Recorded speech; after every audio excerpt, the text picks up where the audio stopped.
PFTC is Panay Fair Trade Center Corporation, which is based in Panay, and mission of the organization is to provide economic opportunities for the disadvantaged producer groups in Panay, which is mainly focused on first the women, and later on it is expanded to urban poor workers, peasant, both men and women. We started banana chips for CTM, and later we have Mascobado sugar, which we take from producer groups.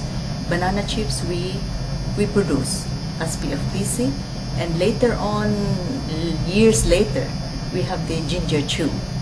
And these three products are now being sold to our fair trade partners, basically in Europe. When we started the fair trade movement in Panay, basically we provide economic work among the small producers, women. But later on it expanded to, as I said, peasant organization workers, urban poor workers. And not only economic, it helps them also to build the capacity of the organization to be more active in their respective work as unorganized people. Also linking them to other partners, no? Especially our partners here in Europe, consumer-producer relationships. And that was our role, to link them. And also locally, people from the province, people in the locality have heard that they have a meal, they can do something, they are very active in the local issues, and so it helps strengthen their organization. So the help, the support that we have given this organization, mainly to strengthen their organization, at the same time giving them capacity building activities like upgrading their meals, give trainings, update their capacity to be efficient in the production, linking them to technical assistance, and all these things. So we have a close relationship since they are owners of PFTC. So we have we can talk about our problems and we help each other. Well, from the board, the women are majority. Management committee, women are also involved. The staff, women are there. And all our meals, the 3 meals now, is being headed by our woman managers. And the workers, of course, 80% of our workers are women. I came here with deep sorrow, no? Because these 2 persons are very important in the growth of PFTC in Panay, indirectly, because one is also active in the political movement in Panay and has been our member of the board, Luisa Posa Dominado, and for 10 years. And she just had left us because she has other priorities to make, especially now that we just have our election. So Nilo Arado is the head of the Peasant Federation in Panay, which Kamada, Jabafa, Mufawa are also member organizations. So in some way we collaborate, we engage in campaigns like that, political campaigns, advocacy, and it's really break our heart to have these 2 missing and nothing information about their whereabouts as of now. So we are trying to find out. We are still do the campaign pressures, and lots of groups have already participated to give pressure to the local, even the national government to address this issue, because they are very supportive in our party list campaign for the election, and our party list is leading.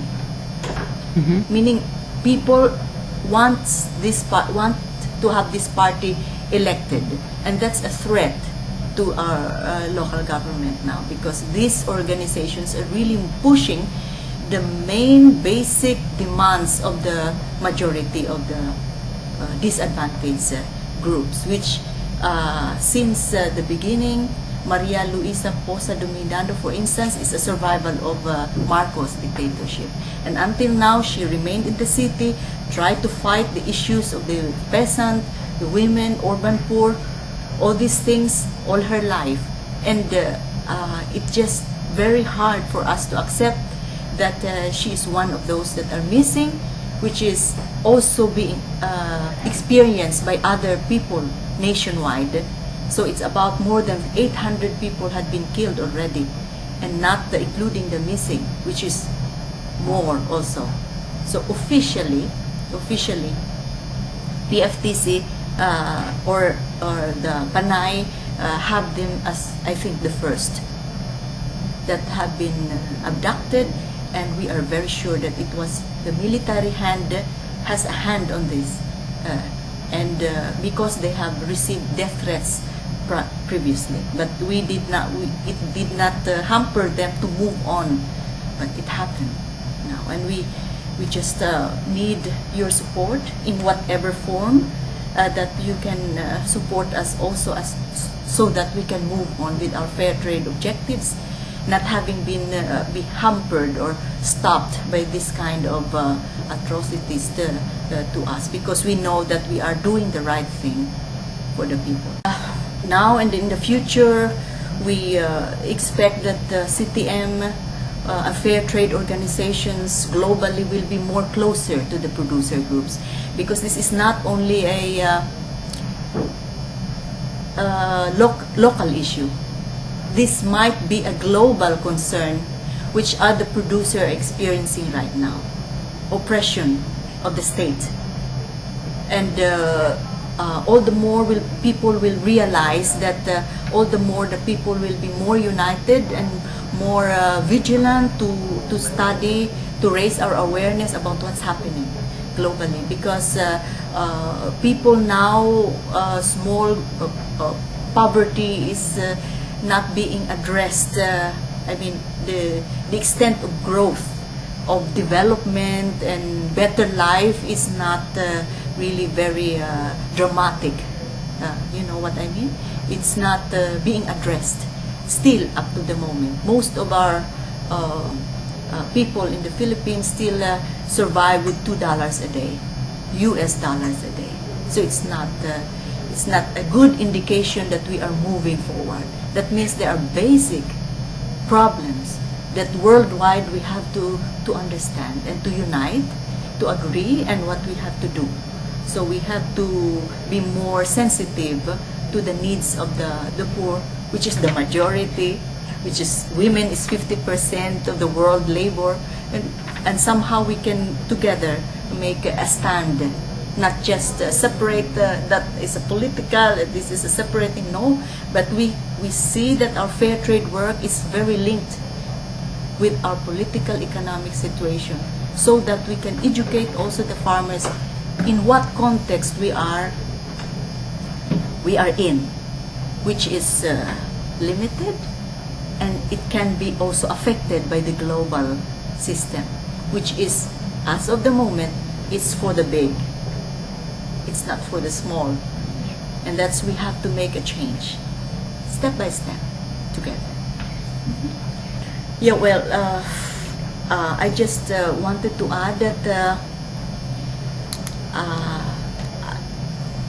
my wish to fair traders, we have a big responsibility to our people, and this is not just a question of economic gain. This is a question of the lives of the people that we have to think about. And fair trade has made its part, and we realize that it's very important to us to move on. And we're just happy that I'm here. Thank you very much.